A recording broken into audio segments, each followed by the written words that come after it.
I got a question. Say you're a U.S. president and you now have the lowest public support of your presidency. In opinion polls, the economy is a disaster with the greatest number of Americans not working in history.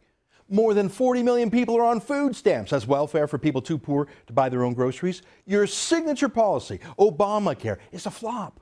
Hundreds of billions of dollars spent on the project, billions on marketing and wonky websites alone. And fewer than 8 million Americans have actually signed up for government health insurance.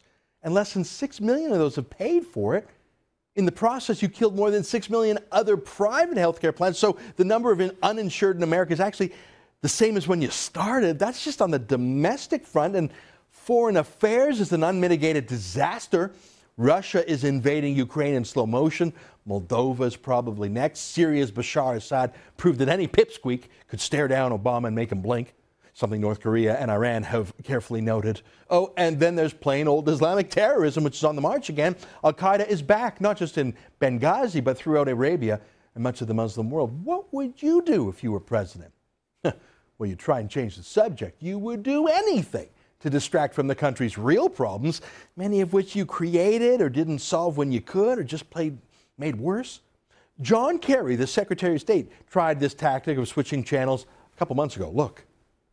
When I think about the array of global threats, think about this. Terrorism, epidemics, poverty, the proliferation of weapons of mass destruction, all challenges that know no borders. The reality is that climate change ranks right up there with every single one of them. Vladimir Putin must have laughed when he saw that. Al-Qaeda must have laughed too, but the American media party said, "A squirrel, there's a squirrel."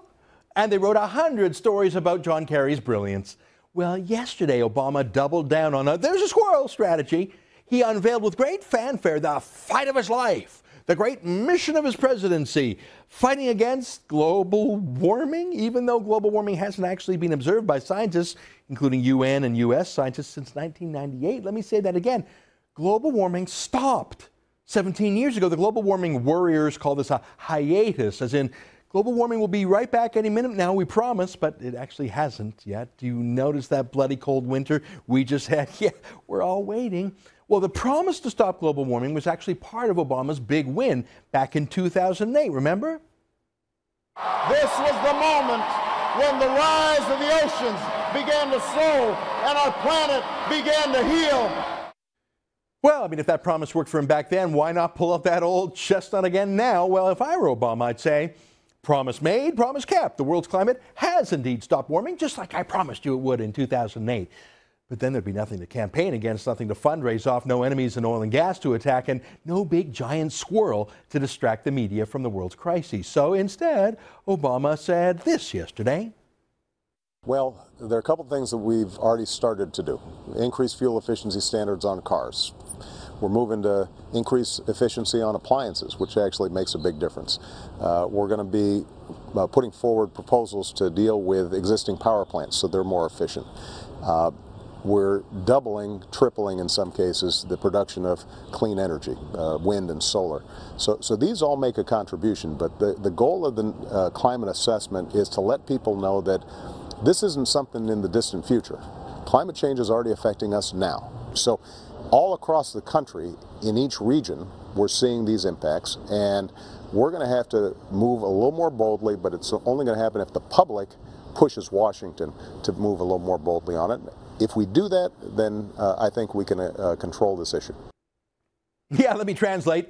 We're going to bring in more regulations and taxes on everything from your car to your home appliances to electricity power plants. Get ready for all sorts of new government programs and taxes, immediately excused by a series of untruths about the climate. It just hasn't been worse. As we've shown you before on the show, there are fewer tornadoes now than in the past, fewer hurricanes, and they're smaller. Droughts and floods have always happened in a cycle. They're just less severe now. Who knows why? Scientists don't have a good explanation, but to say the opposite is happening, which just isn't true, and then ascribe that to human activity is just lying. It's just weird. But a standard operating procedure in climate science these days. Here is a study in the prestigious magazine called Nature Climate Change. It looked at more than 100 official global warming predictions made over the past decade or so. 97% of those studies got it wrong. They predicted the world would get warmer. 3% were right. They said the world's temperature would stabilize. 0% underestimated the warming. That's not random, folks. That's political. That's scientists acting as political campaigners. But here's the funniest thing. Despite all of Obama's gloom and doom, despite all of his green schemes and taxes and regulations and subsidies, America has actually greatly reduced its emissions of greenhouse gases, enormously, more than any other country in the world. It's now down to its 1992 levels, not because of anything Obama did, but because of fracking. Fracking for natural gas has made that gas so cheap and plentiful that American power companies are switching from coal to natural gas on their own. It's just cheaper. And that's reduced CO2 emissions, as you can see.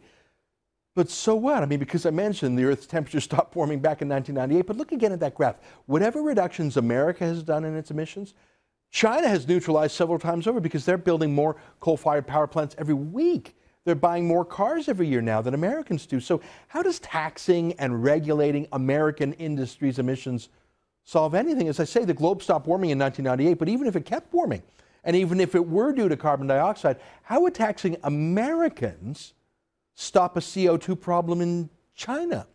Here's White House science advisor John Holdren. He is an extremist who has repeatedly, publicly called for zero population growth. He said the world has too many people, that we need to degrow our economies. That's code for a recession.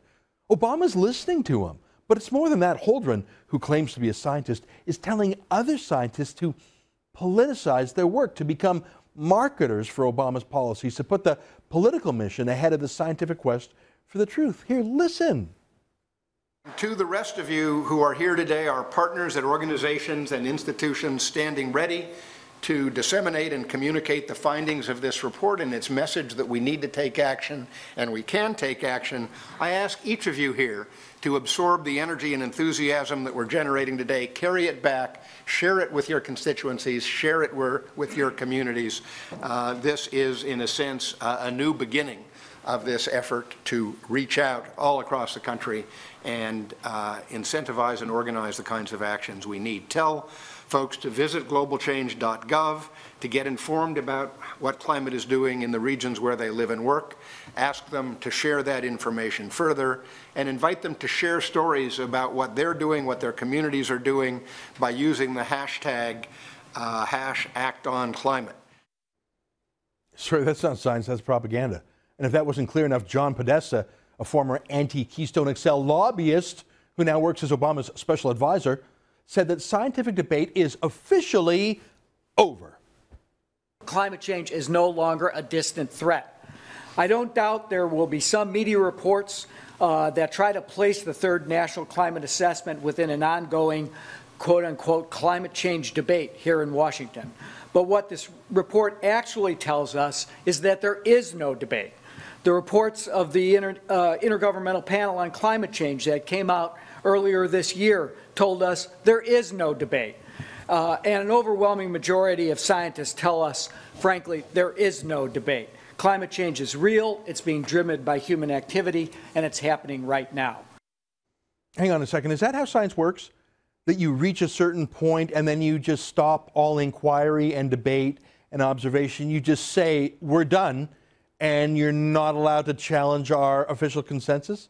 As George Will asked, do we take that approach with any other field of science? Would we allow a politician to say, the debate over chemistry is done, or this issue in physics is done, the theory is real, stop criticizing the scientific theory? I mean, that would be absurd. Science doesn't stop for politics. If it does, it's not science anymore, it's PR. It's PR flying in the face of 16, 17 years of steady world temperatures. Speaking of PR, of course the U.S. media party lapped this up. They love it. A lot more than watching Vladimir Putin eat their man alive. But what about Canada's media? Watch this embarrassing squeal of glee from Canada's Obama fan club chapter president. From powerful hurricanes to seasonal allergies, the cascading effects of climate change are big and small. Seriously? Is that news? Is that real reporting? To say that, to take White House talking points and just say that. There is still snow on the ground in Alberta in May today. It was the coldest winter in a generation, and you just read Obama's talking points verbatim as a newsman. Hey, I got a theory. It's not about extreme weather. It's about extreme rhetoric. The more shock and awe, the more apocalyptic the talking points, the more desperate the politician behind them. This is how Obama tries to change the channel from Ukraine, Obamacare, and other disasters. John Holdren and John Podesta are paid to echo him. What's Peter Mansbridge's excuse?